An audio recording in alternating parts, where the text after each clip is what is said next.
Balcones Heights police officer Julian Pesina was shot to death by two masked gunmen. Money, drugs, gangs, and murder. Not what you'd expect from a police officer. The new indictment says Pesina didn't just claim membership, he also sold drugs and paid the dime. The shooting shocked the community and landed 4 men in jail. An arrest has been made in the murder of Balcones Heights police officer Julian Pesina. This is Texas Crime Stories, the murder of Officer Julian Pesina.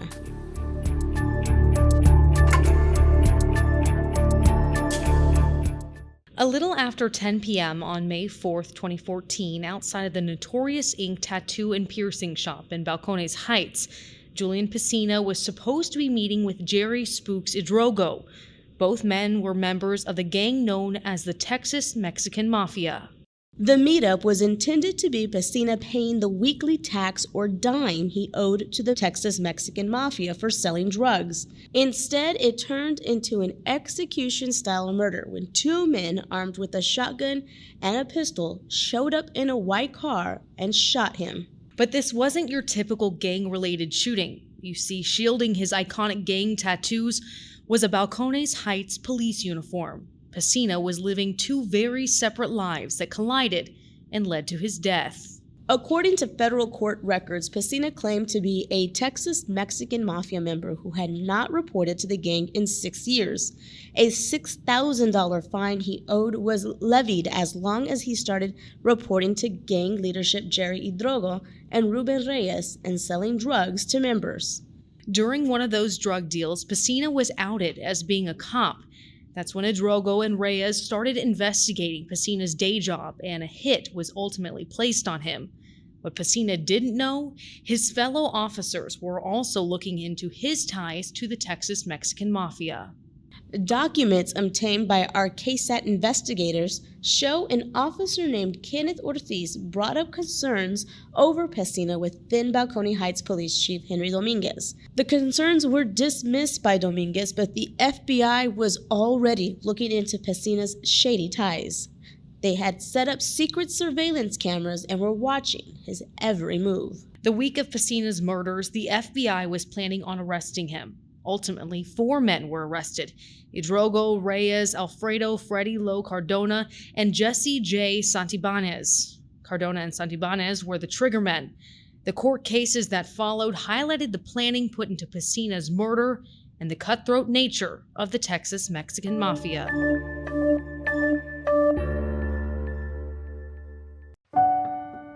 Did you know that 1 in 5 people live with a mental illness in the United States? I'm one of these people. Hi, my name is Tally Dolge, and I could not be more excited to bring to you our new mental health and wellness podcast with KSAT called From Living in Silence to Living Out Loud. Each month, we will be bringing together community leaders, experts, and people who are living every day with a mental illness to discuss various mental health and wellness topics. This podcast is designed to continue to open the conversation.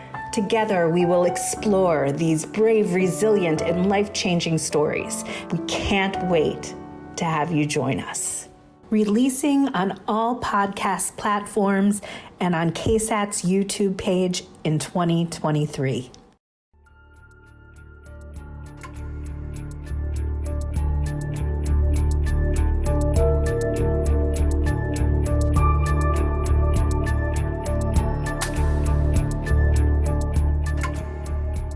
Okay, Leigh, so when we were researching cases, this was a big one that kind of came up because it had so much involved in it. And never would think an officer of the law would be leading this kind of double life.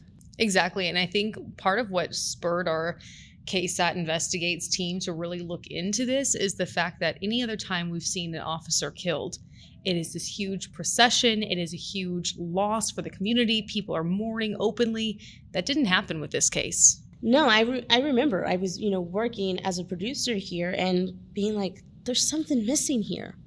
Why aren't police talking about this? Little did we know at the time the FBI was already involved, and it then just kind of trickled from there. But I really want to talk first about the Texas Mexican Mafia. I got to speak with Bexar County DA investigator and gang expert Anthony Rodriguez. He spoke to us about this gang, and here is a little more background to just kind of give you a setup of what we're dealing with here. So the Texas Mexican Mafia is a major prison gang. They could have picked any city in Texas to make their capital, but they picked San Antonio. When the California Mexican Mafia became so large, they chose to branch out. And one of the states they branched to was Texas. Well, because San Antonio convicts were so loyal, there was only one place to make their capital, and that was San Antonio. So they got a guy named Herb Huerta, who is still alive today. He's the lifelong president of the Mexican Mafia. He was ordered to establish a chapter here in Texas, which he did. So that was very interesting. I had no idea that San Antonio was considered such a big hot spot for the Texas Mexican Mafia. So that was really eye-opening for me. I don't know if you had heard that before. I'd never heard that before. The only real gang knowledge I've known about was through watching different movies and TV shows and documentaries about gang activity, but I had no idea it was so prevalent in our city.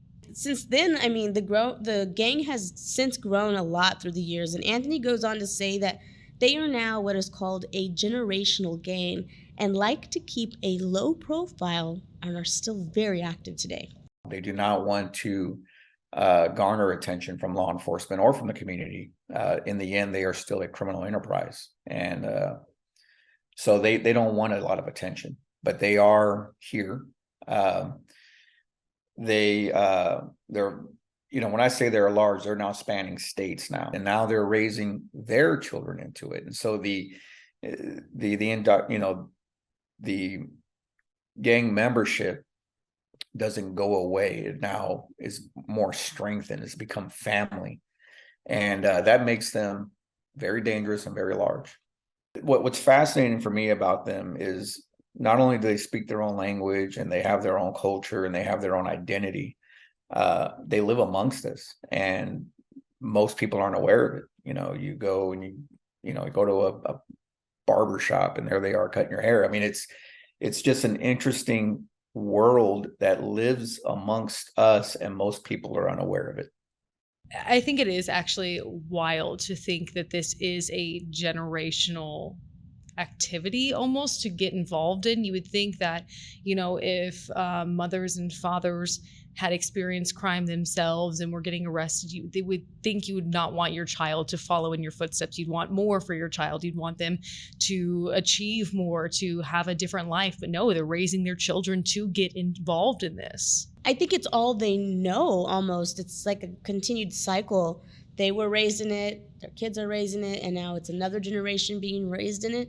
So I think how Anthony described it, it makes this gang even more dangerous because they're family. They're family with each other now, and there's so many ties and people involved. But yeah, that was really interesting to see, and also that they like to be low profile. You don't often see that, but it just shows the amount of, as he kind of explained it, they're their own little world almost of people you wouldn't even expect. Exactly. And with being so low profile, that's another reason why Pesina was kind of viewed as a threat to that gang, because he was openly showing his gang affiliated tattoos on Facebook. Yeah, which is not supposed to be something that is done, and you don't want to draw attention to yourself. And then I think when other people started finding out, oh, he's also a cop, big red flags on both ends. I mean, even some of his fellow officers were already raising questions, and the FBI was already looking into him, and now you have the gang looking into him. So he was kind of getting it from both ends. Yeah, exactly. And I think part of what also makes this gang culture so prevalent is the fact that it's hard to get out of that gang culture. And then those gang members do ultimately become targets to their own gang, their own family gang that they're a part of. And that's kind of what we saw happen with these court cases and the 4 men who we saw arrested as a result of this case. Yeah, so let's go a little bit on each of them. So Hidrogo was the driver of the white car that pulled up the day of Pesina's death. He also helped organize this alleged hit. Hidrogo had fled San Antonio, was ultimately arrested in Toledo, Ohio. When he was arrested, he agreed to testify against Cardona and Santibáñez. Now, while on the stand, he also admitted to murdering Billy Padilla, another Texas Mexican mafia member who was killed in 2013 for failing to turn over drug money. Hidrogo was sentenced to 20 years federal prison in 2017. So, I mean, there's a respect there, but there's also not a respect there, because they're willing to kill somebody who's also a member of this gang if they're even crossed slightly. Exactly. It ultimately comes down to money over allegiance to another person. And that's what we saw, I guess, with the Billy Padilla case. It was money over alliance to that other person. And that's not unique to Hidrogo. That's also happened in Reyes's case. So Reyes, who is also known as Menace, pled guilty in July 2016 to ordering the hit on Pesina. Reyes also killed Texas Mexican Mafia member Ulysses Farias in front of his family in October 2013. He also shot and killed Texas Mexican Mafia member Mark Lefty Bernal, Carlos Worm Chapa, and Johnny Smiley Solis in January 2014. All of those men were Texas Mexican Mafia members. In 2016, he was sentenced to 5 consecutive life sentences. So again, more on that gang-on-gang crime that we're seeing in the Texas Mexican Mafia. So as I'm hearing this, because we're probably throwing a lot of names out of people, you're like, who is who, what is what? Reyes was ultimately the person who ordered the hit and helped organize it with Hidrogo. So they were working together. So once they were told that Pesina was a cop, they started investigating that, working together, and then that's when they said, we're going to move forward. We need to pick 2 triggermen for this. And then that's how Cardona and Santibáñez were pulled into this crime against Pesina. And they too were found guilty in 2017 of 1 count of murder in aid of racketeering and 1 count of discharging a firearm during a murder in aid of racketeering.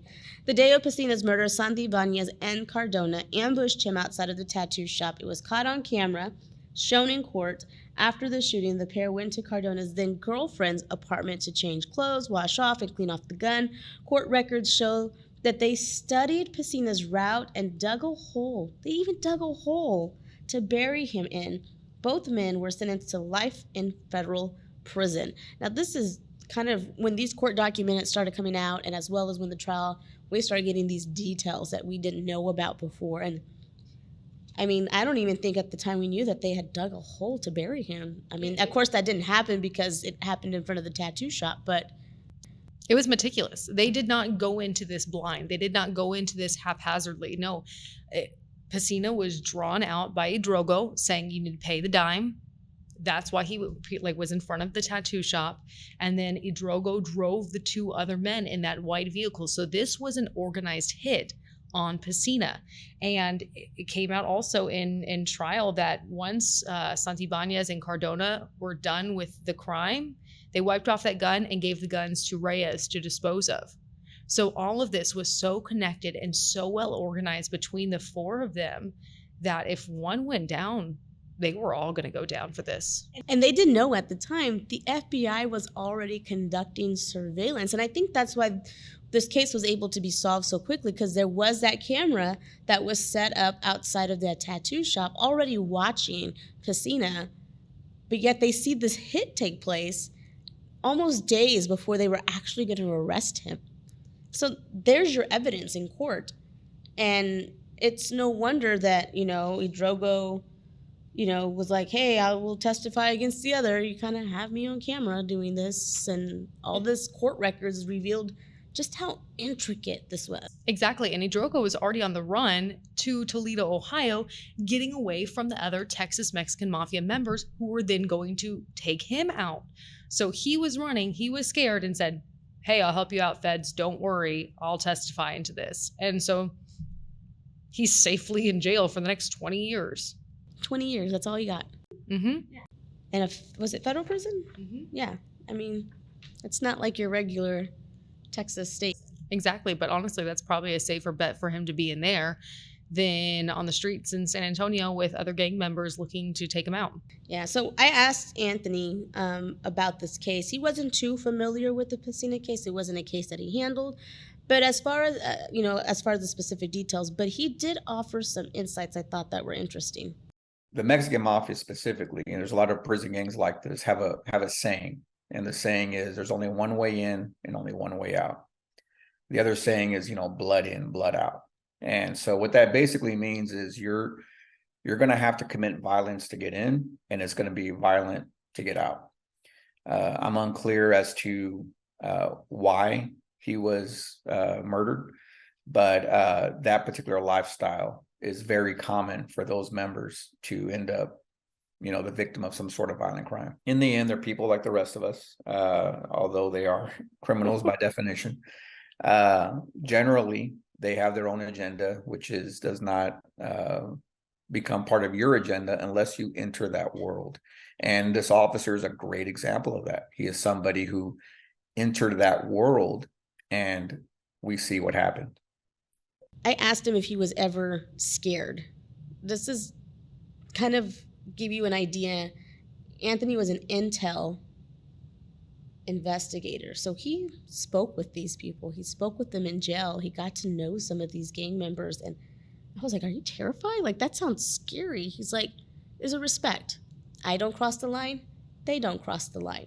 We have a respect for each other, and we just kind of know our boundaries. Exactly. You don't know exactly who you're dealing with, because a lot of these people had been associates, been friends, seeing each other in everyday life, and then they can turn in a second and take someone out. And he said that's why they kind of live amongst us. He referred to them as everyday people.